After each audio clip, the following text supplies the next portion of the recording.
أفحسبتم أنما خلقناكم عبثا وأنكم إلينا ترجعون صدق الله العظيم.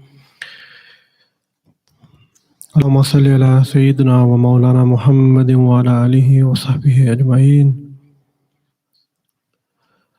Alhamdulillah,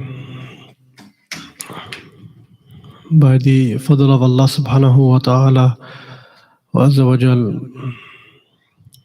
Allah subhanahu wa ta'ala today has enabled us once again put the echo down lower during the bayan especially.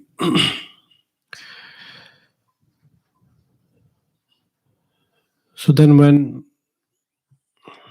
you see an invitation presents itself to us, we must be mindful of who is inviting us, who is calling us, where are we coming to. You should not see this place as my house or anything. It should be considered at this moment in time a place where we do the zikr of Allah subhanahu wa ta'ala and we learn about that which is pleasing to Him, Azza wa Jal. From time to time, what happens is we are easily deceived and we are caught out in the rat race of dunya. And what happens is we become very flat and lethargic in our approach.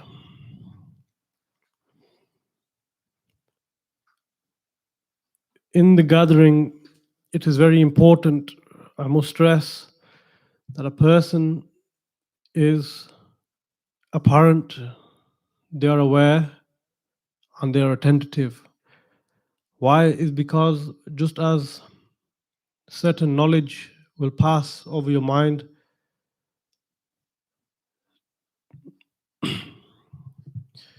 what will happen is when a person is not attentive, it is as though the cup, the rain is pouring from the sky and you are thirsty, but your cup is placed upside down for a moment or 2 moments or 3 moments or for 15 minutes or for 1 hour or for half an hour. You might only get one drop out of its whole maximum benefit, which is still good in my opinion, but you shouldn't just focus on that one small portion of goodness. Rather, a person should be with the objective maqsad that I should be attaining the maximum benefit.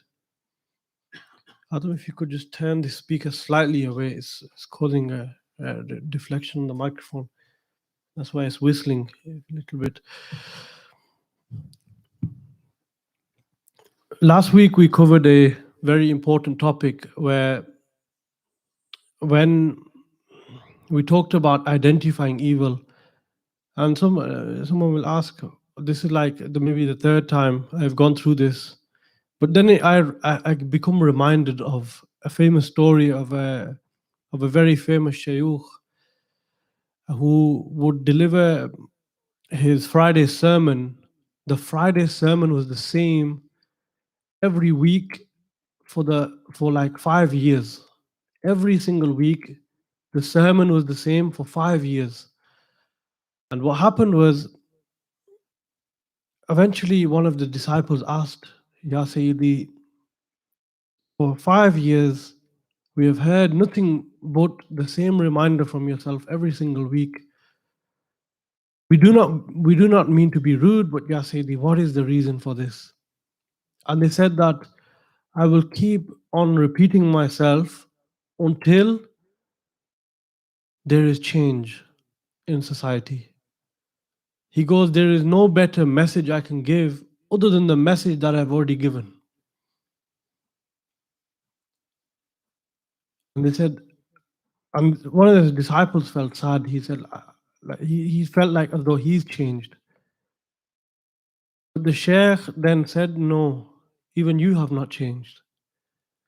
It is the time when the mentality of change leaves you, then you have changed. When you forget about change, when you forget that it's about changing, it's more about striving and becoming something. Changing is just like how I can change my jubba from one jubba to another. It is, I'm still the same person.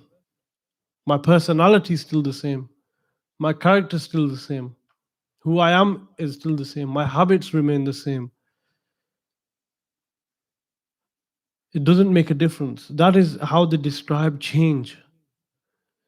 But they said the real change and how we can define the proper change is when you no longer feel you need to change. You see that sometimes it can be difficult to understand.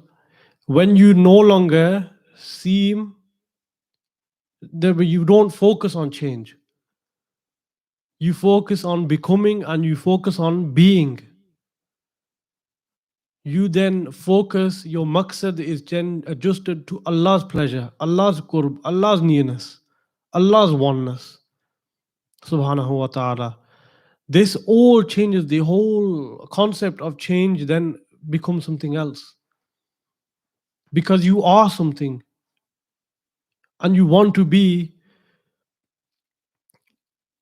a proper servant of Allah subhanahu wa ta'ala, and it's been further distinguished as well by our teacher.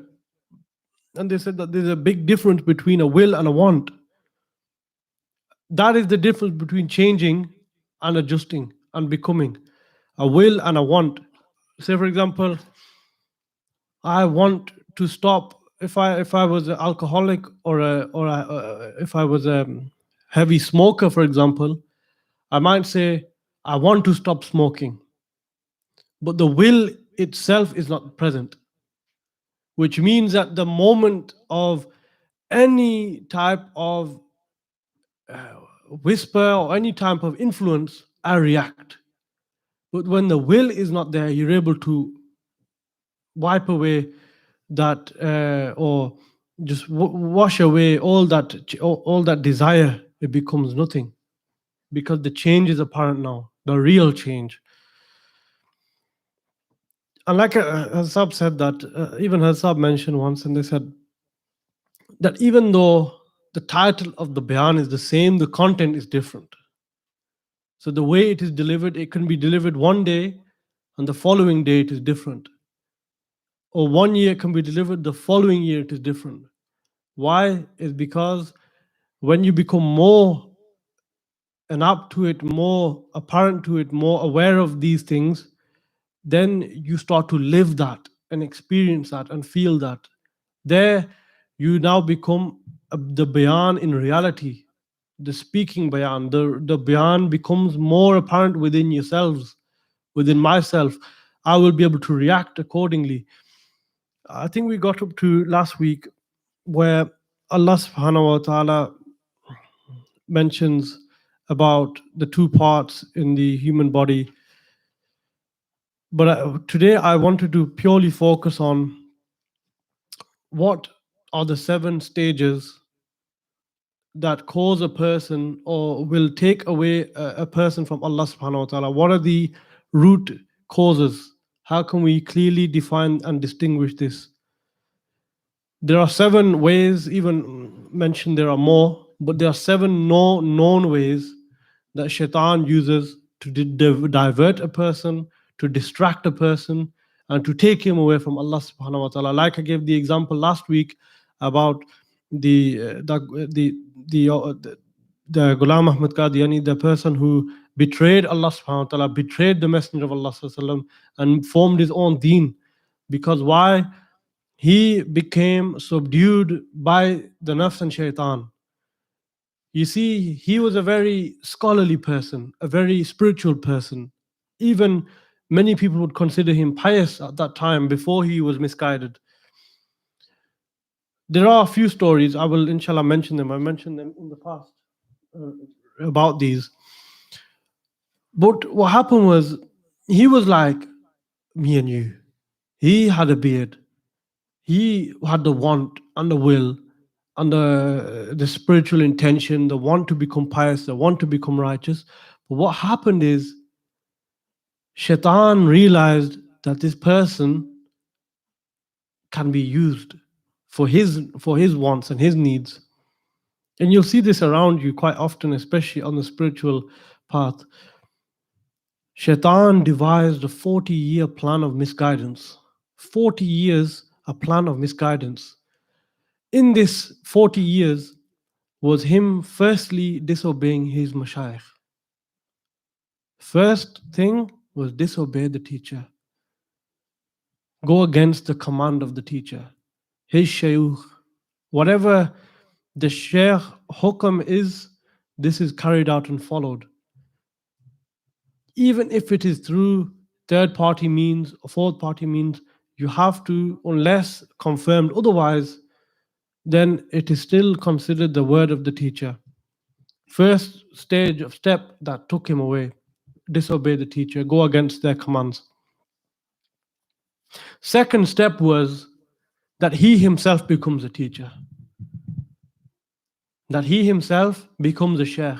So he is now murshid, many students, thousands and thousands and thousands, and even alive today, many of them, and have, I wouldn't even call this place a mosque, but the biggest temple in the whole of the UK. Then what happened was, he became a sheikh, but he was not happy there. Then after this, after being the sheikh, he is the Masih. He is now like Imam Mahdi, the one who would go against Antichrist. Thereafter, towards the end, he then pronounced prophethood. I don't know if you've heard this story, but it's so in depth, it's scary. You think that me and you are safe? This person had all the knowledge of all of these books, Hafiz of the Quran, Muhaddis, Tafsir, Ulama, very outwardly very high spiritual station, but he was misguided. What makes you think you are safe? What makes you believe that you are safe from the fitna of shaitan? Because that misguidance is apparent.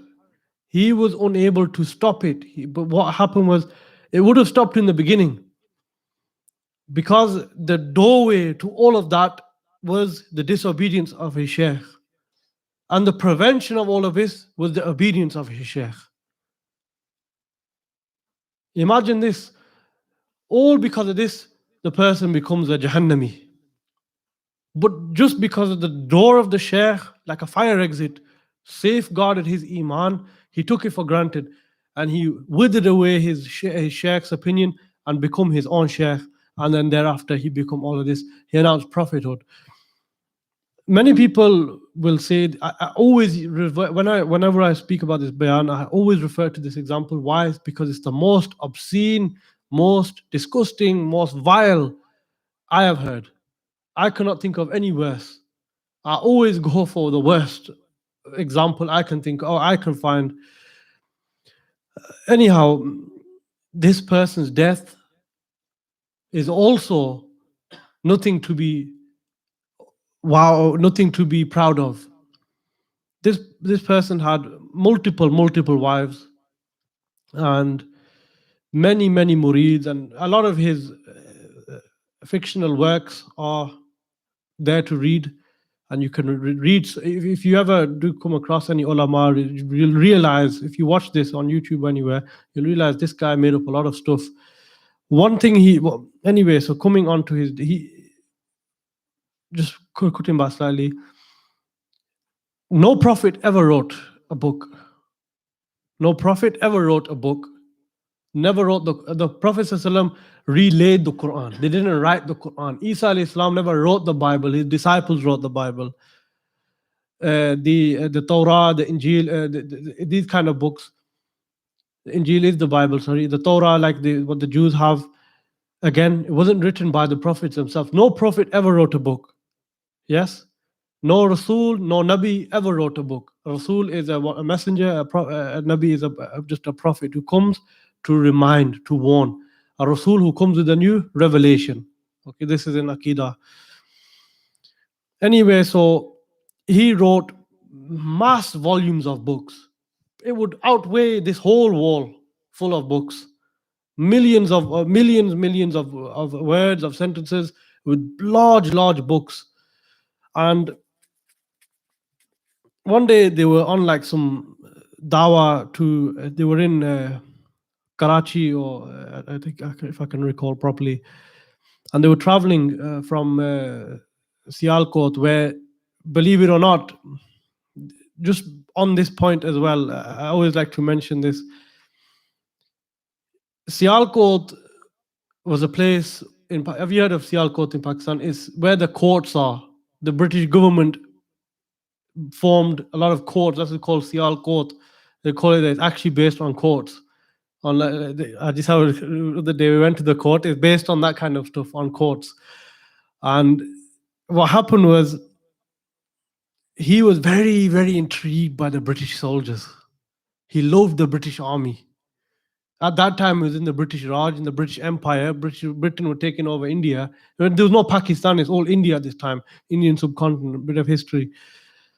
And he was so intrigued by the way they would dress, the way they would operate, the way they would command. They were so commanding people, and he was so intrigued.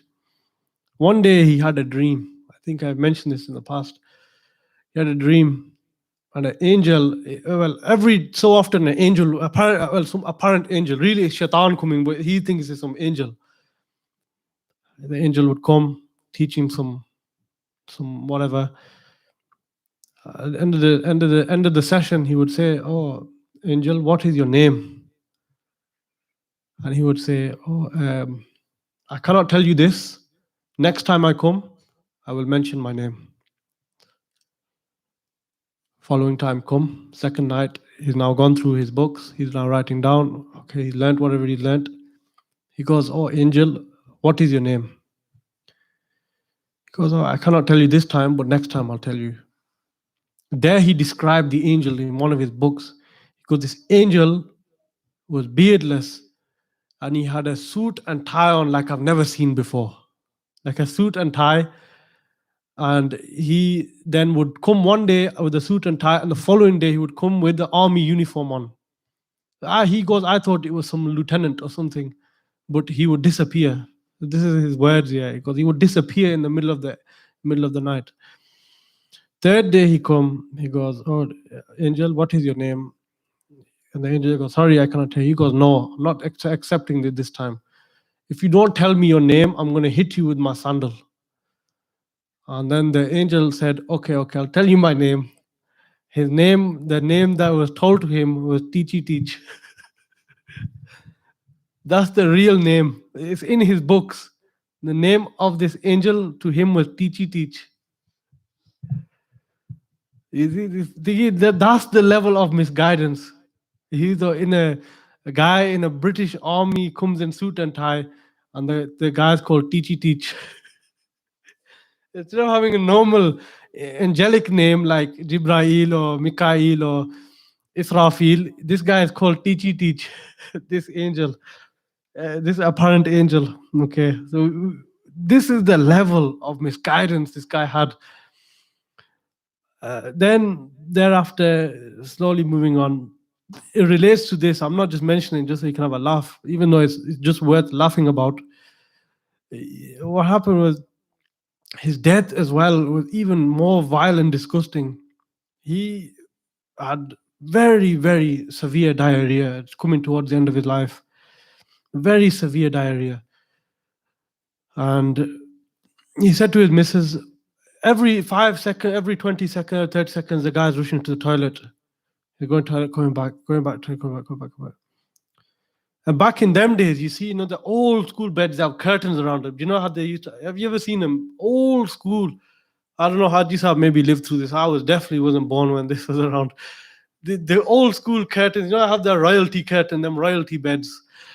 And they said, listen, open one side curtain.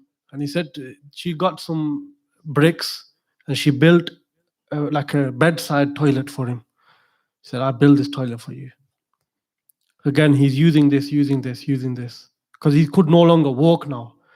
Look how Allah subhanahu wa ta'ala shamed him so much. People say he died in the toilet. Really, it was a died in the toilet in his own. So what happened was he's gone so many times now. And what happens when you have really bad diarrhea? You become dehydrated. The water in your body is now drained. Because really we are like 80% water, 20% built up of everything else. 80% of our body is now basically flushed out. He's got nothing left. His brain is now suffering. He's got dehydration in his brain, in his heart, in his lungs, everywhere. And he collapsed. He banged his head on the rock and fell in his own toiletry, in his own toilet, basically. And he died like that. That's his death.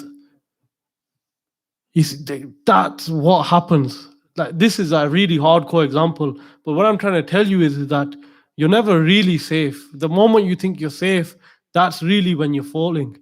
When you think, oh, I'm okay now, mashallah, I can see hundreds of visions, I'm getting really high kashf, really high vision. This is mashallah a good thing, but always under the mentorship, always under the guidance of a teacher and sheikh. There you're safe, in that boundary. And even the teacher himself must be compliant under the sharia and following the sunnah also. He cannot be some ludi da who's just running around in the streets, not following no sunnah, not doing nothing. He has to be a real sheikh and guide. And it has to be apparent to the naked eye. What is in the sunnah has to be apparent. So that is one story. Inshallah, over time, inshallah, if it's meant to be, we will learn about that and how it relates to our Aqidah as well. And you can easily be misguided. Some even say that he was actually hired and paid a lot of money, talking probably in modern day standards, we're talking millions and millions, over 15, 20 million, and he was paid. That is why even on Sky channel, you got the Mirza TV, that's their channel. You have to be able to know who these people are. He even, to such an extent, one thing is that he would go into such states. If a person decided to disagree with him, he would then, in his books, he would say that this person is like a lanati, cursed person, and then swear at them, the B word, that this person is born without wedlock, who says that I am wrong. That is the level he would go to. And there's one more. He even says that that in the hadith is saying the Imam Mahdi will come. When he comes, he will come from a noble family in the Arabian Peninsula, now known as Saudi Arabia. He would be born in this area somewhere near Medina. When he was asked, "Oh, how is it that you are the Mahdi when you are born in Pakistan, in India?" "Oh, the land from there moved to India." That's what he said. He said the land itself has been picked up and put in India. That's why. So you have such excuses that even you think, why is the point arguing with this guy? So the ulama eventually just wrote him off, gave kufr fatwa against him, and then just anyone who followed him, they were misguided. But people were enticed by him because he had this. So he would tell people about spirituality. He had a lot of money, a lot of followers. People naturally in them areas, they don't really have no. That's what they said. One of the terms was born in this area, where said this person's a Pindu, where he had like no knowledge. That this person is a Pindu person because it actually originates from this time. The Aam Banda who just did that, he think, oh, mashallah, is pious person, wears a topi, turban, imama, jubba, he's got dari, etc., etc. This guy must be the one.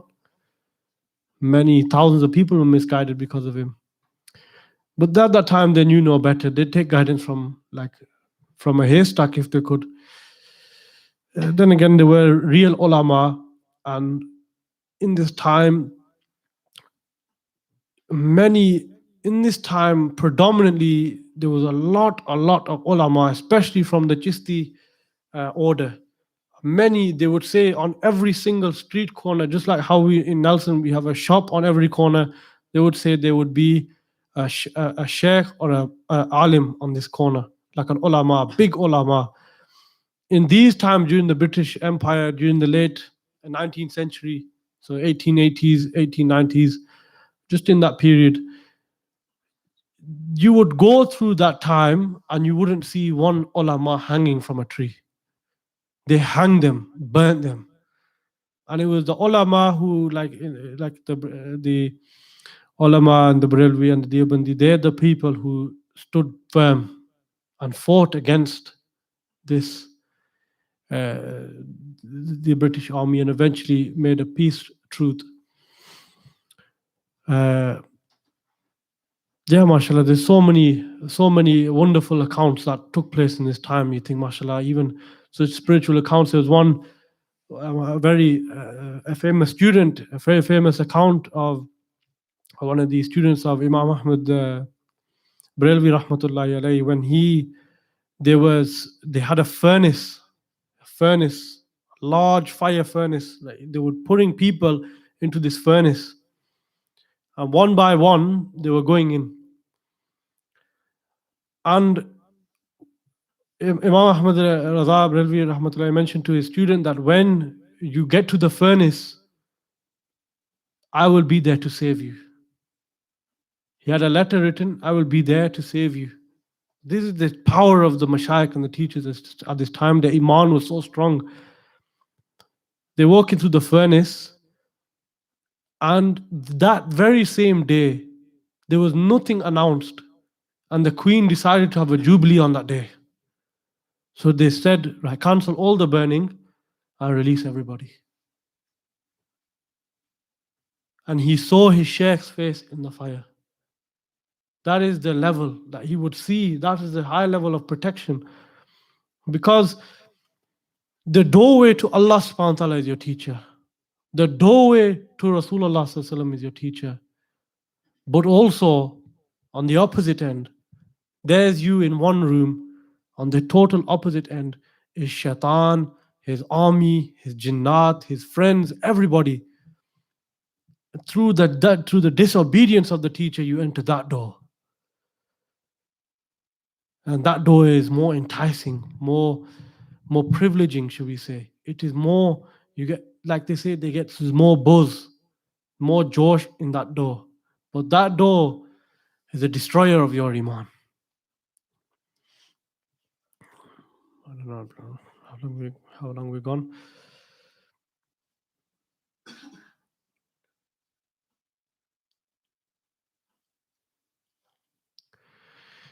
Here it is mentioned there are 4 tests which we may distinguish whether an influence is good or bad. So here are 4 guidelines that you will use to test yourself against a good action and a bad action. The first one is to test yourself against the Quran. Is it haram or is it halal in the Quran? Can I drink? In the Quran, it says it's haram to drink, consume alcohol. Can I kill? In the Quran, it says it's haram to kill, except with certain circumstances such as war. Especially in those times, nowadays there's no such thing as war, not proper war anyway. The real war is, where is it? Where's the real war, Brother Shahid? Inside ourselves. That's the real war. The real jihad is jihad of the self. The days of jihad have gone. The days of fighting against the Quraysh, Munafiqeen, the non-believers have gone.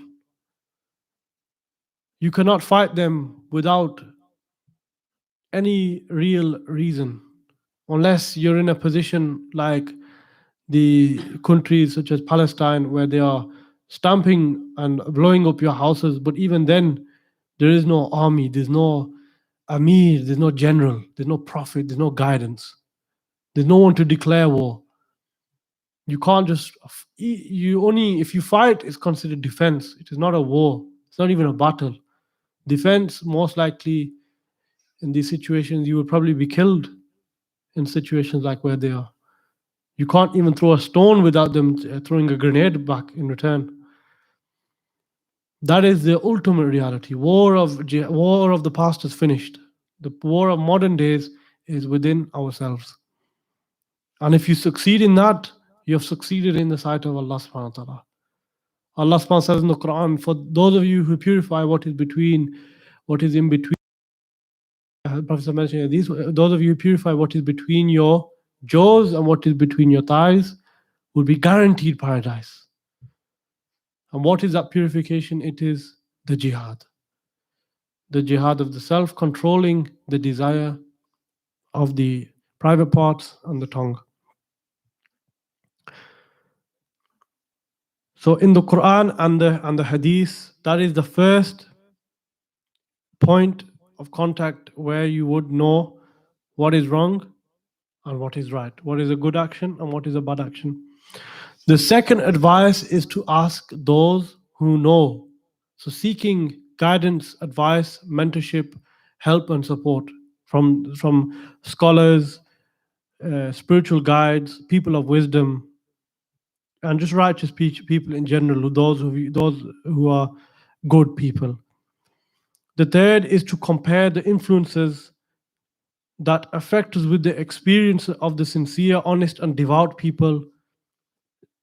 This relates back to the experience of the story that I've mentioned about this Ghulam Ahmad Qadiani. Is your good deed or bad deed in relation to that? Like what type of, if it's nothing specific, like in the Quran doesn't mention about these things, in the Hadith, it's more about experiences. What are you seeing? How are you feeling it? How are you reacting towards it? The fourth one is it pleasing? The fourth course is a course of self-criticism to determine whether the influence is agreeable to our ego, pleasing to our lust, sensuality, self-satisfaction, and pride, or whether it will lead us to do something selfless for the good of others or for Allah's sake. What is this? Very, very crystal clear, without any shadow of a doubt. Does it please the nafs, the action? If it pleases the nafs, then you go against that action. If it's pleasing others and pleasing the nafs, mashallah, that's fine, it is sound. If it's pleasing yourself, pleasing others and Allah subhanahu wa ta'ala, then the action sound itself. But what happens is we focus on what is pleasing to ourselves and not pleasing to others. That is what happens with many of us, inshallah.